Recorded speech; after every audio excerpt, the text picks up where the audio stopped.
All right, we're live. Hi, everybody. Welcome back to another episode of Sigmar and Son. It's been a little while. Things have been a little crazy around the household, and we haven't been able to get an episode done. Episode of Sigmar and Son, and we're echoing. So let's close that up.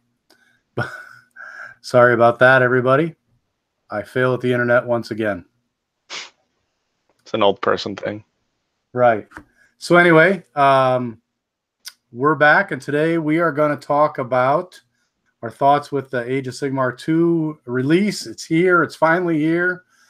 And go ahead and talk about that, and then dig in a little bit into some of the Tzeentch Summoning changes. So, Mark, you want to kick us off with your thoughts on Age of Sigmar 2? Oh, where do I begin? All right, so I've got the good parts. So those of you who have the app, it's amazing. The new app is amazing. It lets you filter through everything so much easier when you're building on a Zier. You can now click View War Scroll, which is like, I don't know why they didn't have that before, but the new app, it's amazing. Go get it. It really helps list building. I've built a ton of just lists just on it. So much better. I just can't express how much better it is than the old crappy app that they had. So I personally, I know some people probably don't like this. I personally like that the game is a little bit more rules heavy. It allows for more decision making and more consequences when in the game, and allows for more creative list building. So I come from a Magic Gathering background. I was always brewing deck lists, even if they were bad. Sometimes I just wanted to make some sweet decks. And these new like crunchier rules and the way summoning works allows you to have a greater list of good things to pull from, and everything seems to have more of a use rather than the previous edition where it was just like take the best stuff, it seemed like. Armies that were oppressive were fixed, kind of. They had point increases, and armies that were crappy saw point decreases, which was good to kind of level the playing field a little bit. The playing field's still not completely level because, you know, some things have better battle tomes than others, and some things don't have battle tomes, but it's a little bit more level than before. Like I said, the new summoning rules make it so a player can use a wider range of things. Things that you might not have it in your army, but you might be summoning them. I know later on we'll talk about Tzeentch. You're never going to put a chaos spawn in your army, but with the new summoning rules, you'll probably be summoning some. For some reason, I thought you went to go grab like a chaos spawn. I was like, I don't know, we had that model. Just some Dr. Pepper. And then I have the bad. Rules are hard to find. Need more FAQ to answer things like the blue scribe. We'll talk about that a little bit later. And the misprints, like the Ideneth Deepkin and the Journals, like I don't get how they messed that up. Like they should, like this big of a company, they should have all their ducks in a row, and like things should match up. They shouldn't have to put out like an errata like that. Right. And same with the Azir, like the app launch was like the app itself is great, but the war scrolls on the app, some of them are messed up right now, which is kind of annoying. Right. So, that's my thoughts. Overall, I think AOS 2.0. It's great for the game. We just have to adjust and relearn some stuff, and kind of we're set in the older ways. We got to change a little bit to the newer ways of how things work. I also think command points are busted, and they should be changed to a general can only use their command ability once per turn. Right. Well, you stole my thunder on that one, but I'll go ahead and give you some of my goods and some of my bads. My bads might outweigh the goods, but let me start by overall saying I really was impressed with the way Games Workshop handled the rollout of this. I mean, it was not like a secret thing like the last time when they went from 8 to Age of Sigmar. It sort of was a, rumor mill. They addressed it head on. This is what's going on. I mean, they had weeks of build up to it. It was almost maybe too much build up. I think people kind of got tired of hearing it a little bit. So finally, this past weekend, the stuff came out, and people got it in their hands, and that was good. And people got, and really nobody should have been surprised really with what they saw, because it had been previewed so much. Also in the good is just there's some amazing new models, and the Night Haunts, and even the Stormcast, which everybody's bagging on because there's too many Stormcasts. That one Stormcast model is sweet though. That one on the scenic base with the like Pegasus thing. It's a nice model. Right. Well, I got the set back here, but I haven't actually got it opened yet. That's not in that set. Oh, okay. And then I did get some of the Night Haunts, whatever they are, guys. These are the snap together kits, and I did a review on these guys. But if you snap them together, you might even need some glue because there's some gaps that won't go away. Yeah, I heard cut the pegs off and you're okay. If you cut the pegs off and glue them, the gaps go away. Okay, well, didn't know that. So yeah, amazing new models, rollout extremely visible. I also liked that across the actual Games Workshop stores, at least in the US, gave away some pre-order goodies if you pre-ordered it, like a life counter and a turn counter, and victory point counter. I think life counter, victory point counter is what I meant. And those were pretty cool to be able to get something for pre-ordering. And I think that it turned out that from what I was hearing, pre-ordering was kind of important because a lot of places kind of ran out of stuff. So I didn't hear that. That's crazy. I heard that like in Australia, they were sold out all the way across. Australia. Oh, and the other thing that was really cool was the 24-hour live stream. I don't know if you got to see any of that, Mark, but it was pretty cool that they were doing that. Like I said, we had family stuff going on, so we didn't get to really watch much of it. But that was kind of neat, kind of a cool way for them to bring it in. And then another positive I thought was that they jumped on right away was the Forge World actually came out with their War Scrolls for their Monstrous Arcanum and the Tamrican Horde books, which definitely said we are supporting those. And so that was the goods.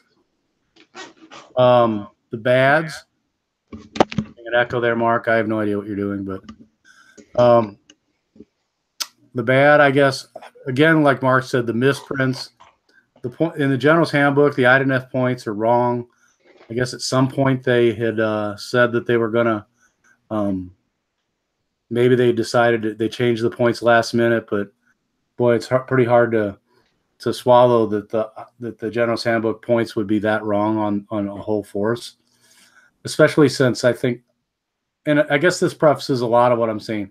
I'm not sure everybody really recognizes they're going to have to go to the internet and look at FAQs to actually understand the points and how this game is supposed to work, and that's a big negative in my opinion.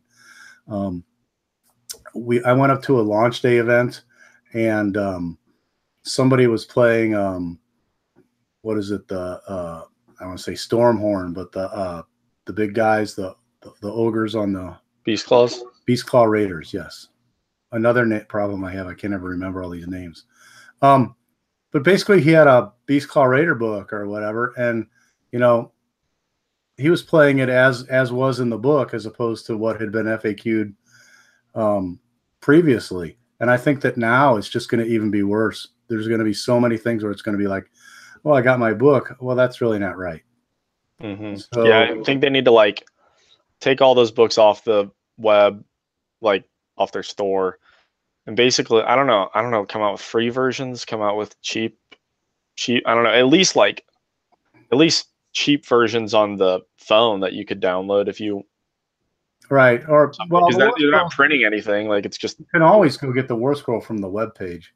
I mean, that's what they were doing, but sure, but people are stubborn and like to have don't- stuff in the same people place. don't know. The other hill I'm going to die on.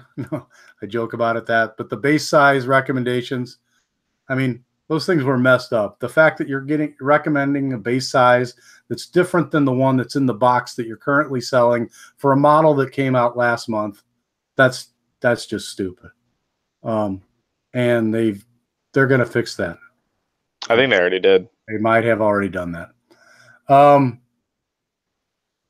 And I guess I should say, hey, everybody, I own Games Workshop stock. I love the Games Workshop product, and I think they're doing a great job. So just on the side there. I do think the multiples of command points, I don't know how that's going to shake out, but I do think they should have said that you can each model can only use a certain command ability once a turn, other than maybe the generic one. So if you want to burn a bunch of command points to say, I'm going to make people immune to battle shock, that's fine. But there were a lot of errata that basically said this model can only use units can only be affected by this model's command ability once in a turn. But then there were other ones that didn't seem to make any sense, and I'm going to call out Glotkin here. He's one of my favorite, and I'm going to use it as looking at a Nurgle Force, but because he's busted. Yeah, it seems to be. I mean, you could spend 3 or 4 command points and make every Nurgle unit within 14 inches of him get 3 extra attacks if you use 3 command points, and then the spell, and then the spell that doubles up their command points. I mean, but wound characteristic or whatever. Right, but I mean, you get 3 units of 40 Marauders each getting 4 attacks per Marauder. It's just going to be crazy. So anyway, and I guess my biggest negative is we almost called this episode AOS too much. And that was there's just so much that's come out, so much that's different all at once. It's almost too much to keep track of. You got the artifact realm, the realms of the artifacts of the realm, spells of the realms. They're in the Malign Sorcery book. The General's Handbook has rules about this. Each faction's rules are are in the main rule book, I guess now, about their artifacts and a bunch of war scrolls changed, and summoning changed for a lot of people. So it's a lot to keep track of. I kind of wish that they had put Malign Sorcery on the back shelf for a month or so, and came out with just the 2nd edition. Yeah, I wish they would have done that too. Got all their FAQs in line, got all their answers in line, then release this. And it's not so much like, how does this work with this? Does this work with this? Does this work? Like, it's not. Right. There's a whole lot of questions about how. Because right now it's like, how does A, B, C, D, E, F, G relate? Where it's like, if you put it on the back burner, it's like, how does this relate to this and this relate to this? It's not as much chaos. And thanks to Heywo Twitch, there's the infinite combo of damage on the Malign Sorcery, so expect an FAQ on that. Oh yeah, a bunch of people knew about that. That's just stupid rules writing on their part. Right. Anyway, like I said, I love I love you guys, but those were some bad things. But we said overall, AOS 2, I mean, it looks like a great game. It's going to add a whole lot more complexity. Maybe that's good, maybe that's bad. I think it's good. More decisions are good. I don't think it's too much complexity. You think it is? No, I said I don't think it's too much. Don't think it is. Okay, yeah, I don't think it's maybe for like teaching a 10-year-old the game or something, it's too much, but right. But it does add, I'd say it's about as complex as 40K is, which is relatively easy as well. Right, but you got more decision points, and so that's going to maybe make the game last longer. Mm-hmm.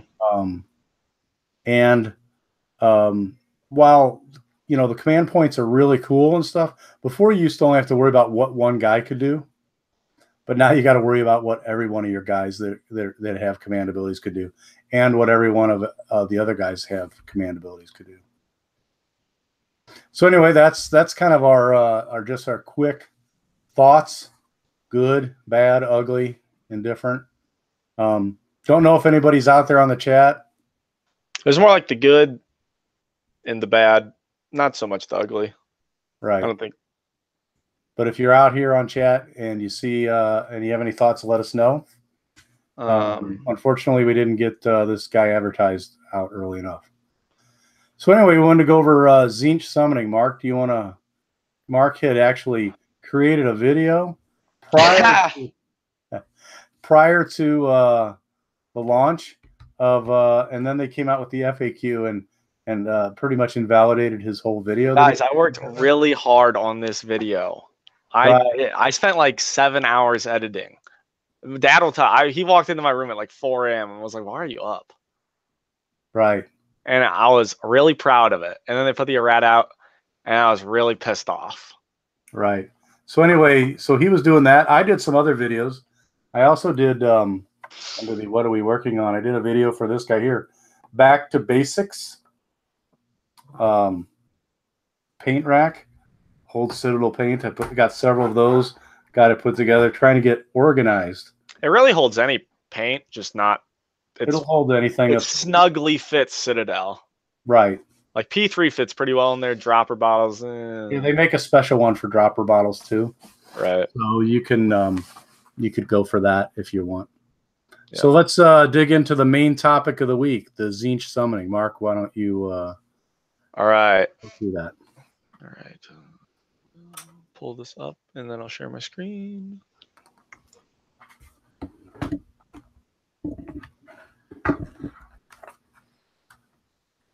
So first, we'll just take a look at the chart. Can you go ahead and lock on me? Maybe. Do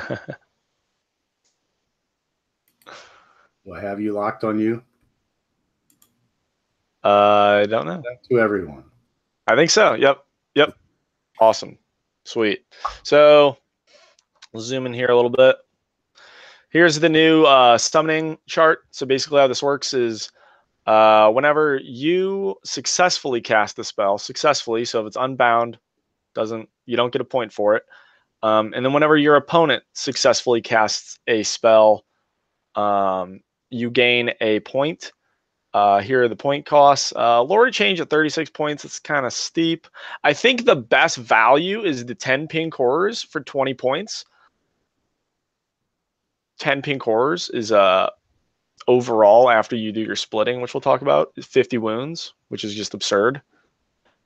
So yeah, cast spells, get points, and then after your movement phase, you spend your points to summon these guys, and they can not be within 9 inches, you know, that whole big ordeal that everyone does.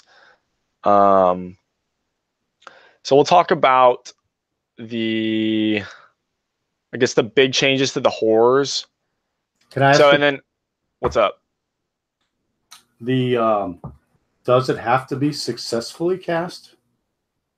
Yes, it has to be. It cannot be unbound. Is that an FAQ on that? It says it right here. You can summon units of Tzeentch demons to the battlefield by expending fate points. You receive 1 fate point each time a casting roll is successful and the spell is not unbound. There you go.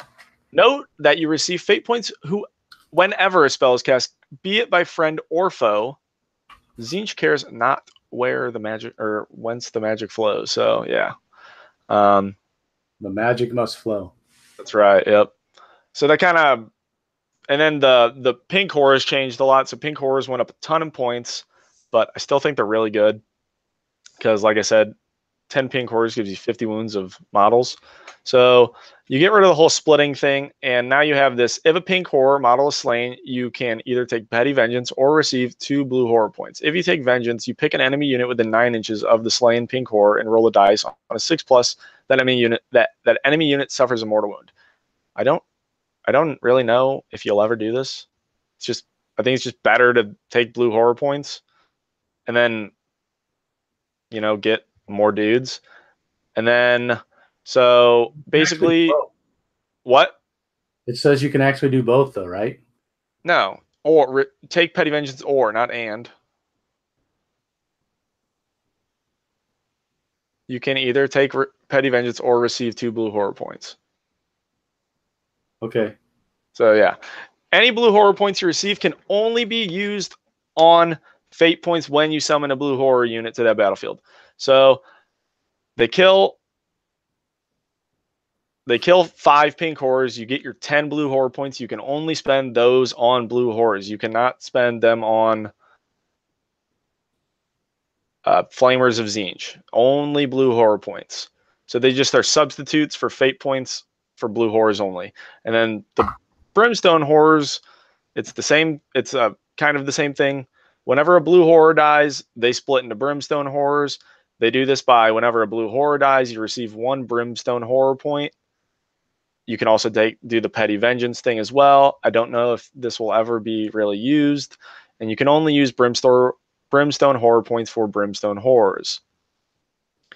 Note that if 4 guys die and you don't have any other points, you cannot go and cast the 10 blue horrors of Tzeentch because you don't have 10 points. You have 8 points. You can only cast once you have 10 points. You mean summon?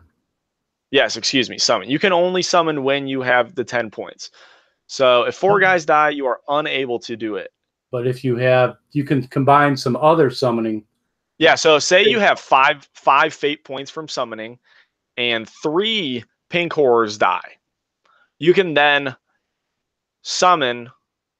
You can use 6 of your blue horror points and 4 of your fate points to summon 10 blue horrors and have a leftover of 2 fate points. Right. So that's how pink horrors work. Pink horrors, blue horrors, brimstone horrors. So they actually do not, in a non-pointed game, they would basically split. And when they split, you sort of immediately put them out, right? And so that doesn't happen anymore. Because you're they actually no, and this is true for every game now. This is not just match play. They said get rid of the split rule. This is your new rule. You get these points. No, but I meant in the previous edition. Oh, previous edition, yes. Previous edition, they had split points, split rules, and they would split. And then you'd have to pay points.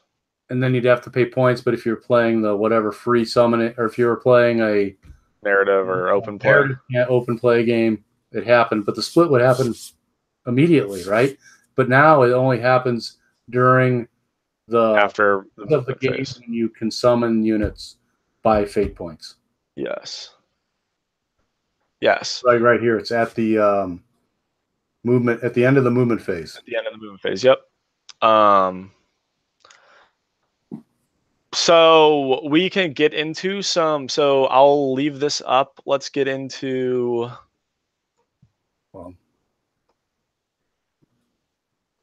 Here we go. So here's some of the guys that I think get a lot better with the Tzeentch summoning changes. Just the summoning changes, but happen to be Tzeentch. So you have the Magister. I can't think of a time I ever saw this guy being played in AOS 1, but I think he's actually pretty good in AOS 2.0 with his Bolt of Change. He's also part of the Arcanate Cabal, I think is what it is. So in that battalion, he can cast 2 spells a turn, which is pretty good. So he's got this ability where Magisters are attuned to magical energy like no other. If the result of a casting for this model is double, whether or not the spell is successfully cast, it can attempt to cast another spell this turn. So sometimes you'll be casting more than just the Bolt of Change on him with whatever Tzeentch spell you throw on him.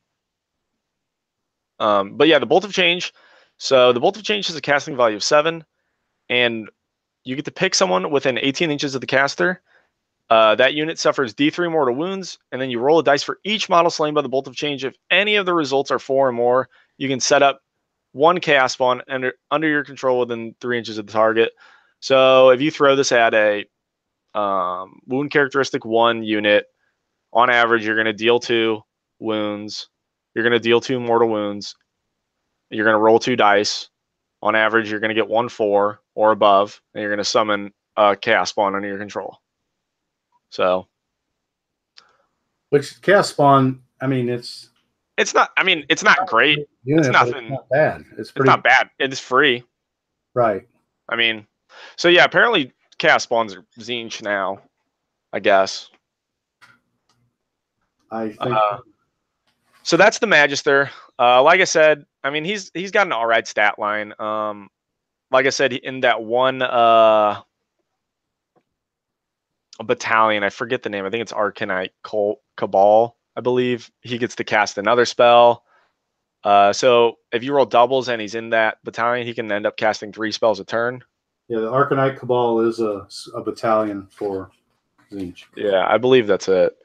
All right, and then we move on to the Ogroid Thaumaturge. And if you watch Warhammer Weekly, I know Tom was kind of talking about this guy when he was summoning Pink Horror. Oh, Pink. Okay, so they have the spell messed up on this.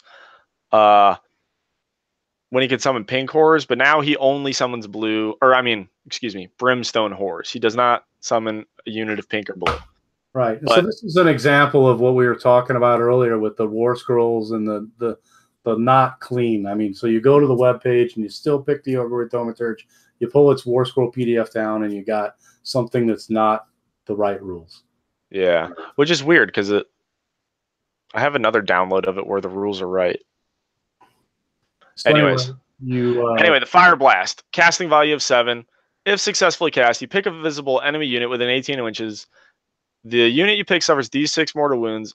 After the damage has been inflicted, you can set up a unit of Brimstone Horrors, only Brimstone Horrors, within 1 inch of the target. The number of models set up is equal to the number of mortal wounds you inflicted. So, again, it just kind of adds on to just free dudes. And like Brimstone Horrors aren't great, I understand, but they're not completely awful. And like I said, it's just free things. Well, that's kind of like that's kind of like an instant tarp. Yeah, exactly. Like you can lock people up with it. It's like I'm 18 inches away from you and I'm casting this spell.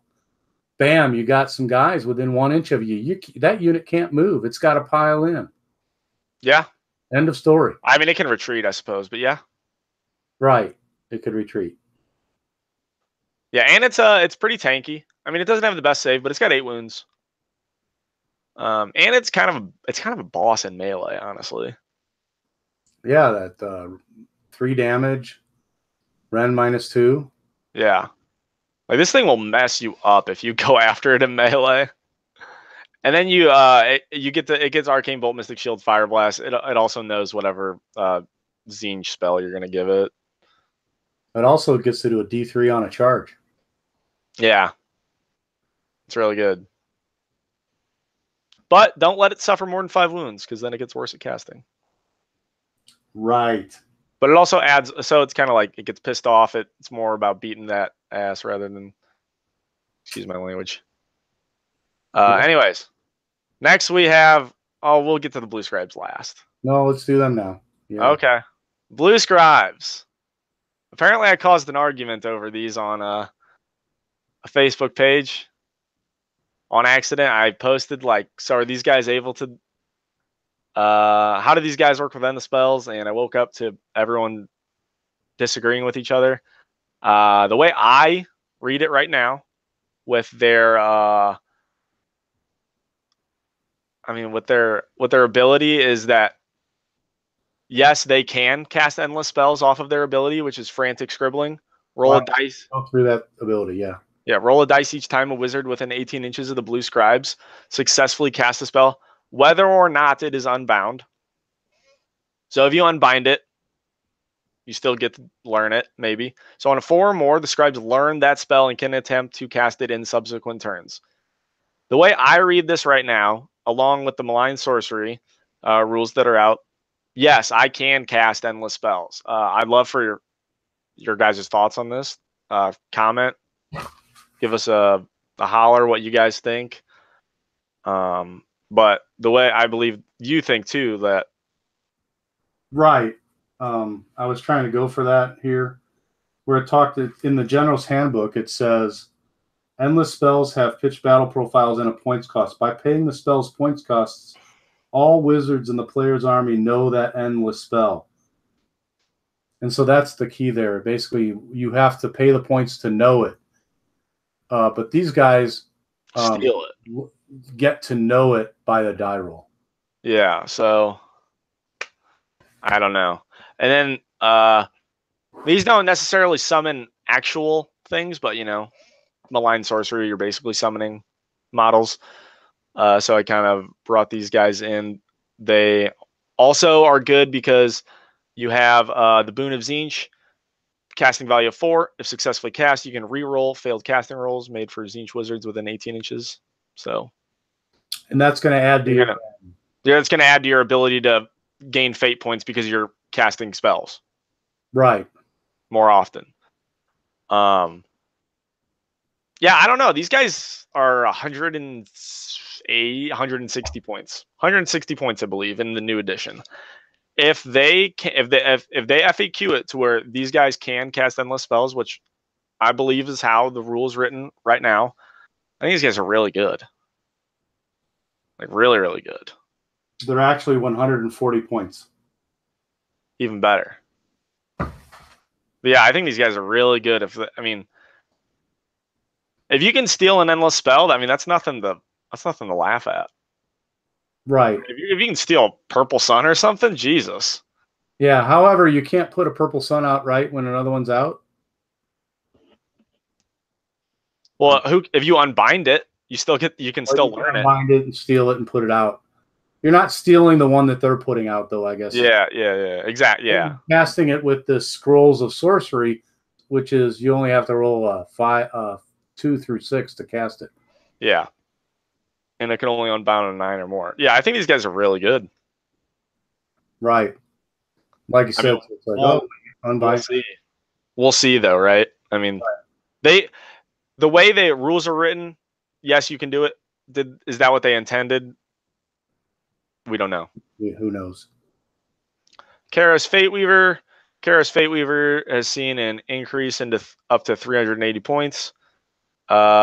Still, I think probably worse than the Lord of Change, but he has the Gift of Change, which adds into our summoning.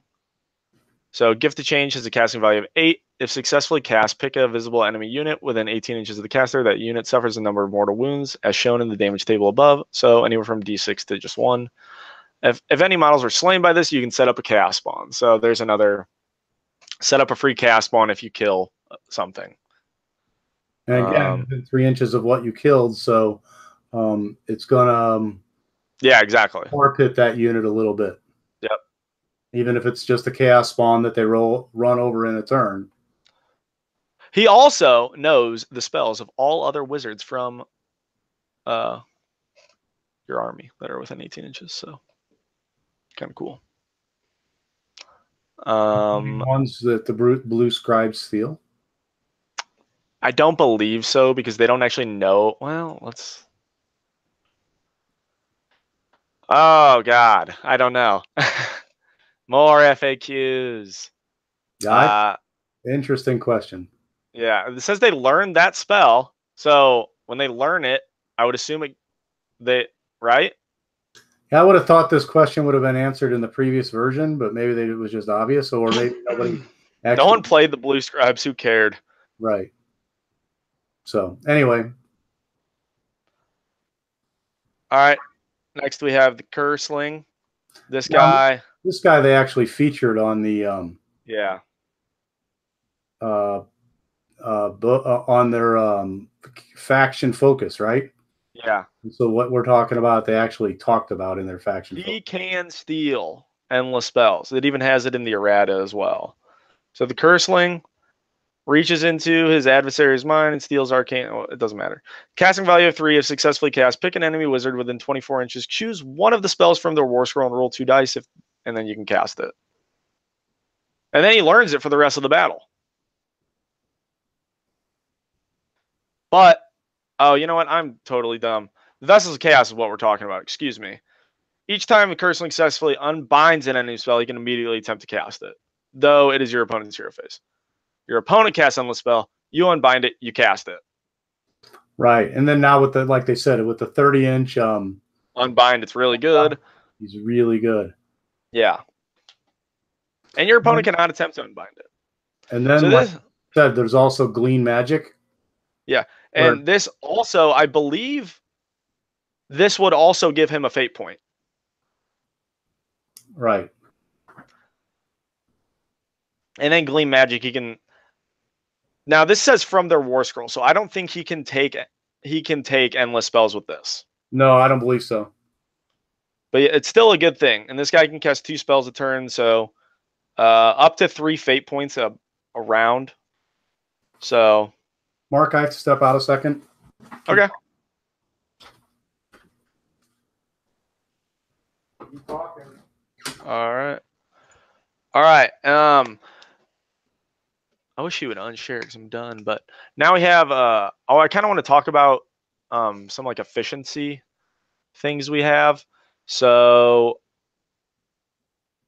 the Lord of Change is 380 points, and so is Kara's Fate Weaver. And I think in a lot of people's lists, they're going to be flocking to them because they're kind of like the big bad unit. They're just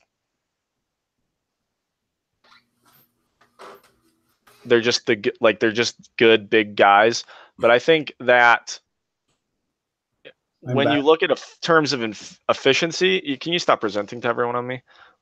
When you look in terms of efficiency, they're 380 points and they can only cast 2 spells a turn, whereas you could take 2 I don't know, you could take Gaunt 2 Summoners. Gaunt Summoners, yes, thank you, and they're 180 points, and you can cast 4 spells a turn off of them. So in terms of efficiency, you're going to want to just be maximizing the amount of summons you can get. Now, yes, the Lord of Change does help with that, with its command ability and everything.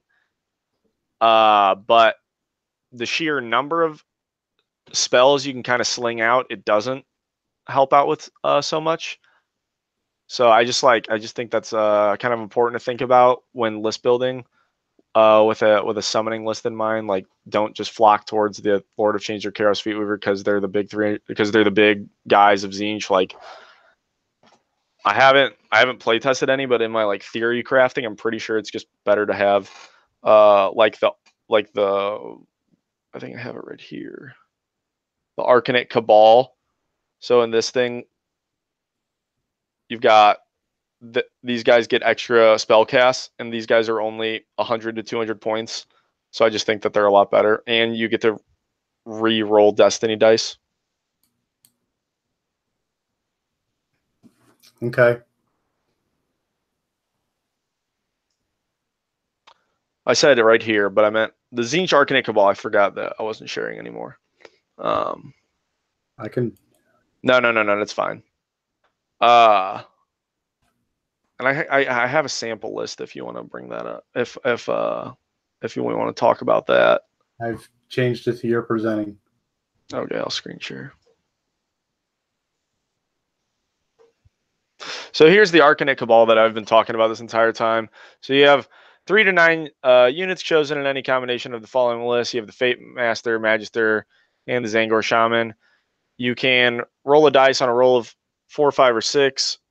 Or when you spend Destiny dice, you get to roll, and basically 50% of the time you're going to immediately gain your Destiny dice back. And then the big part is the Cabal of Sorcerers. Each model from an Arcanate Cabal that is within 9 inches of at least 2 other models from the same battalion or hero phase can attempt to cast 1 additional spell. So the Fate Master, the Magister, and the Zangor Shaman all cast 1 spell. They're going to be casting 2 spells off of this battalion. So like I said, in terms of efficiency, they're casting 2 spells for around 200 points, where the Lord of Change is casting 2 spells for around 400 points. So it's just like one of those things where you're going to be casting 4 spells for the same amount of points. And then I have the list up on my phone, so we can just I unfortunately don't have it typed out, so we can just I'll just unshare. I will make you stop presenting. Awesome. Apparently I'm still screen sharing. There it goes. Awesome. Okay, so Now it's the I'm not 100% sure on this, but like so the horrors, the pink ones are the only ones that cast spells, right? Yes. Okay. So but it does seem like there's like a summoning, I don't want to call it engine, where you can summon pink horrors. Pink horrors can cast spells. They cast spells, they help get I think pink points. horrors are the best things to summon. They're 20 fate points. With the list I built, you should be able to cast around 12-ish spells a turn. Yeah, I just think they're the best. And so they're going to get that in addition to, it's not like the Seraphon summoning, which maybe will be a different episode, but those you actually have to pass up casting the spell. This, you mean your spell, you're not really giving up anything. Right. Right? So yeah. You're just casting, and whatever you're casting is doing damage or buffing or whatever, and then just building up these points. And it's also if your opponent does the same. Right, yeah. You get points, like I said, in the beginning we said, you get points if you're... So I think it brings us, like... So you'll get into a point of the game where they'll cast a spell, and you'll be like, do I want to unbind that? Because it's going to push me up to... The level I can summon. Like it might push me up to 20 fate points. Like, is it worth unbinding? Like... Yeah. Like, is it worth unbinding? I'm going to get 10 pink horrors off of it if I don't unbind it, right? So right. It kind of adds a little bit. I mean, not too much, but adds some play to the game. Or some, like... Decision tree. Decision tree. Yeah, exactly. That's... So... And also, I want to add, Tzeentch spellcasting is pretty hard to cast. Like, a lot of them are 7 and 8s. But you have your Destiny dice, so they're really not that hard. Yeah. Oh, so you mean there's casting costs is 7 or 8? Yeah, like a lot of them are like 7, 8, 9. But they're really not that bad because you have your Destiny dice. And if you do take the Lord of Change and Kara's Fate Weaver, those things are really good at casting spells because they have the ability where you copy the highest die you rolled. Mm-hmm. And try and fight around a, what is it, mystical terrain or... Yeah, try and fight around mystical terrain. The one that gives you +1 to cast. Or Arcane Runes. That's also no, Arcane gives you +1 to cast. Arcane gives you +1 to cast. Mystical is the one that used to double your attacks or make you go lose a turn, which they've now modified down. Yeah, exactly. See, I can't keep all of it straight. Eventually, I might be able to. Yeah. I can go through this list if you want me to. Sure. All right. So for your leaders, we've got the Curse Ling, which is 160 points. The Magister, which is 140 points. The Ogroid Thaumaturge, which is 180 points. The Zangor Shaman, which is 180 points. And the Gaunt Summoner of Tzeentch, which is 180 points. And then we have the Arcanate Cabal, which is 180 points, to give 3 of our guys, the guys that only can cast once a turn, they can cast twice a turn now. Okay. A unit of 10 pink horrors. I was trying to build it as you talked. So go. Okay. Ogroid Thaumaturge. What else? Magister. What else? Ogroid Thaumaturge, Magister, Zangor Shaman. Okay. Gaunt Summoner of Tzeentch. Okay. Curse Ling, Eye of Tzeentch. Every hero. A lot of heroes. What is it? 5. Oh, and I need one more. Sorry. We need the... What's his name? He's on a disc. Fate Master. We need the Fate Master in there. Right. And then units, you got some pink horrors. Pink horrors. Carrick Acolytes. Hold on. I got Tzeentch Garchanites. I got to change to Demons of Tzeentch, I think. That's the crazy stuff like we were talking about. Pink Horrors. Pink Horrors. Is this exciting? Watching us? Yes, very exciting. Umbral Spell Portal. You know what? I talk crap on Malign Sorcerer a lot, but I will say in list building the past couple days, I found how actually like cool and useful like they will be. You added a battalion, you said? Arcanate Cabal. Is that in that's probably in the It's in the book. Tzeentch Arcanites. Okay. Umbral Spell Portal. Yep, I got you at 1680. What do you not have? Or what do you? Well, your, how big are your pink horrors? 40, right? Or max? 20. Or I mean 10. 10s. 10. Okay. You have the 2 Carrick Acolytes. I only have 1. Add another one of those. Okay. And they're at 10 each? 20? Yeah, so I only have 18, 20 points. I got 1760. Well, this probably wasn't a great. You need another thing of Carrick Acolytes, probably. 3 of them? No, okay. Well, you're missing a ton of stuff. Just it doesn't matter.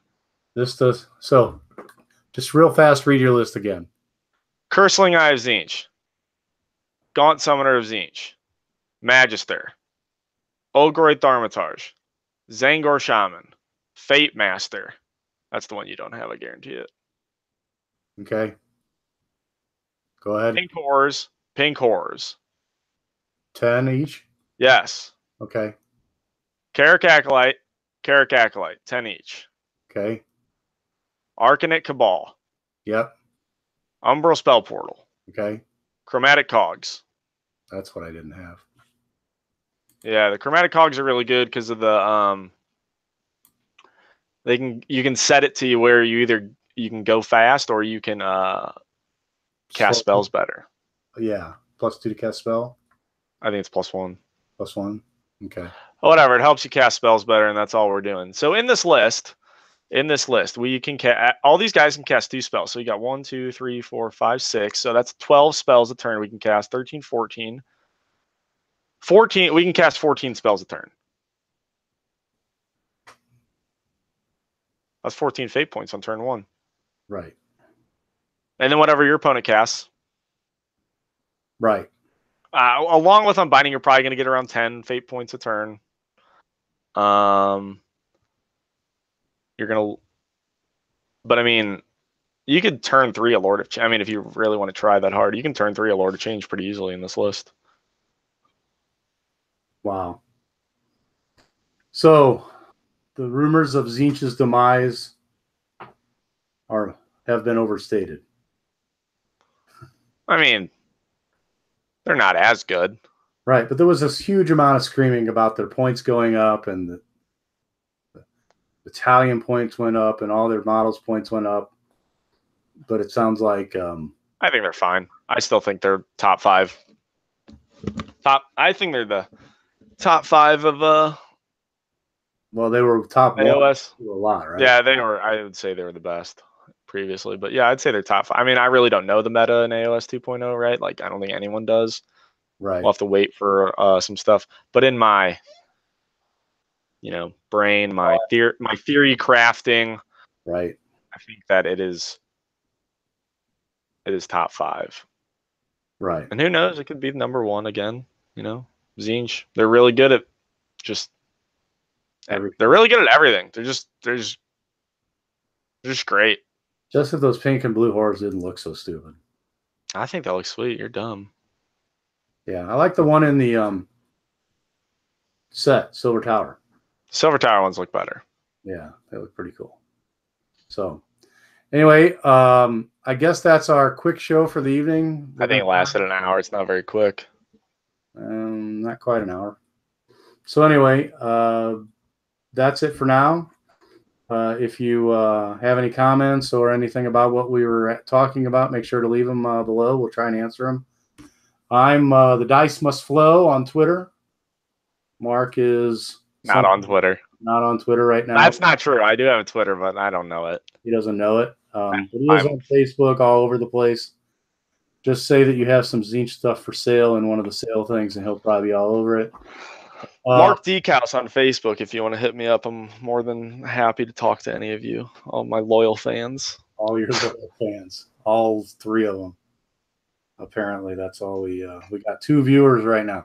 So anyway, that's it. Please consider subscribing so when we have these impromptu sessions and go live, you'll get a notification.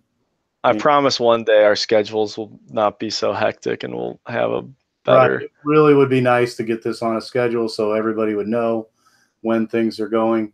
But I do know, for example, Mark's working both days this weekend, and so it just becomes difficult. So anyway, that's it for now. Mark, do you have any final things? Go out, play some games, and message me what, or I don't really. I mean, yeah, come on the next show and tell us what you tried out and stuff. I think that'd be cool if we could just have a day where we just talked about like sweet things people are playing. Right. This is a sweet thing that I did. Yeah, exactly. And it doesn't have to be good. I love spicy things, man. The janker, the better. So, when we did play, I did go up to a Games Workshop store and played in an intro event. It was like a 1,200 point thing, and it had a lot of terrain on it. I mean, he had 2 what's the cemeteries? Oh crap! Sigmarite Mausoleum. Sigmarite Mausoleums. Yeah, so it was a 4x4 board. He had 2 complete Sigmarite Mausoleums, each on a 2x2 board, and then other terrain on the other board. And I tell you, it was tough to even move on the thing. Plus, all the fences under the new rules, they basically 1 inch up, 1 inch down. Really, that was always a rule. Just people didn't know about it. Right. So, but yeah, that was fun. So get out, play some games, try out the new rules. Maybe don't panic like we did, or panic. Let us know if our panics was worthy, and we'll see you next time. See ya. Bye.